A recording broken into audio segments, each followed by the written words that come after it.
সময়ের সাথে সাথে মানুষ পরিবর্তন হয়, ঠিক তেমনি যখন কাছের মানুষ থেকে অনেক বড় আঘাত পাওয়া যাবে ঠিক তখনই অন্য একজন মানুষ কিন্তু পরিবর্তন হতে সময় লাগবে না। আসসালামু আলাইকুম, সবাই কেমন আছেন? আশা করি সবাই ভালো আছেন। নতুন আর একটা ব্লগ নিয়ে আপনাদের মাঝে হাজির হলাম। তো আজকে যেহেতু রান্না করব সেটা নিয়ে আপনাদের সাথে আলোচনা করব। তো আজকে ভাবলাম যে পটল রান্না করব। তো ফ্রিজ থেকে আগে থেকে পটলটা বের করে রেখেছিলাম। পটলগুলো ভাবলাম যে একটু স্লাইস করে কাটি। একটা দেখেছেন যে আমি ভাগ করে কেটেছি, কারণ প্রথমে কাটার পর আমি ভাবলাম যে না, এইভাবে তো অনেকবার রান্না করেছি, তো অন্যভাবে যদি এটা রান্না করি তো কেমন হয়। তো এজন্য হচ্ছে আস্ত পটল স্লাইস করে কেটে নিয়েছিলাম, যেটা আমি অনেক সময় ভিডিওতে দেখেছি অনলাইনে, যে আস্ত পটল স্লাইস করে কেটে, মানে ভাইরাল পটল বলে আর কি, পটল কাটার স্টাইল। তো আমি অতটা ভালো পারি না, তবে চেষ্টা করেছি। তো এভাবে রান্না করেছি, যার কারণে অনেকটা ভালো লেগেছে খেতে। তো এগুলো ভালোভাবে হলুদ মরিচ লবণ দিয়ে মাখিয়ে ভালোভাবে এখন পটলটা ভেজে নেব। সাথে তো আলুও দেব দুইটা, সাথে সাথে হচ্ছে দুইটা আলুও ভেজে নিয়েছি, একসাথে দুই কাজ হয়ে গেল। তো যখন আমি পটলটা ভাজতেছিলাম মনে হচ্ছে যে পটল ভাজাটা আমি এখন একটু উঠাই খেয়ে ফেলি।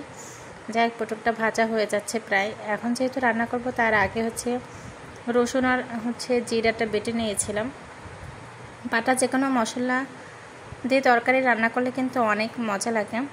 আমার মা সবসময় বলতো, বা অনেক আগে আমার মা শুকনো মরিচটা বেটে রান্না করতো। তো এখন তো আর ওইভাবে হয় না, অনেকটা কষ্ট হয়ে যায়।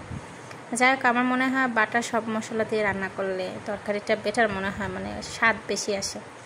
তো যাই হোক, এখানে সব মশলা দিয়ে ভালোভাবে কষিয়ে নিয়েছি।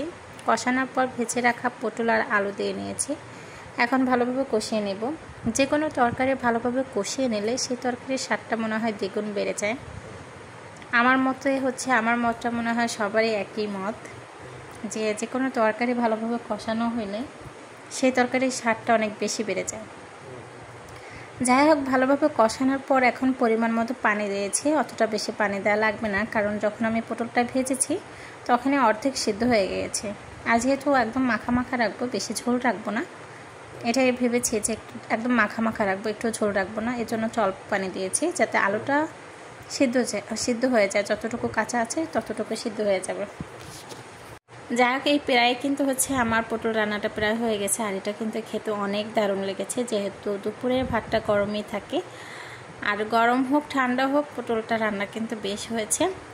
সাথে হচ্ছে আমি করলা ভাজি করবো, এর জন্য আগে হচ্ছে করলাটা আর আলুটা কুচিয়ে নিয়েছিলাম।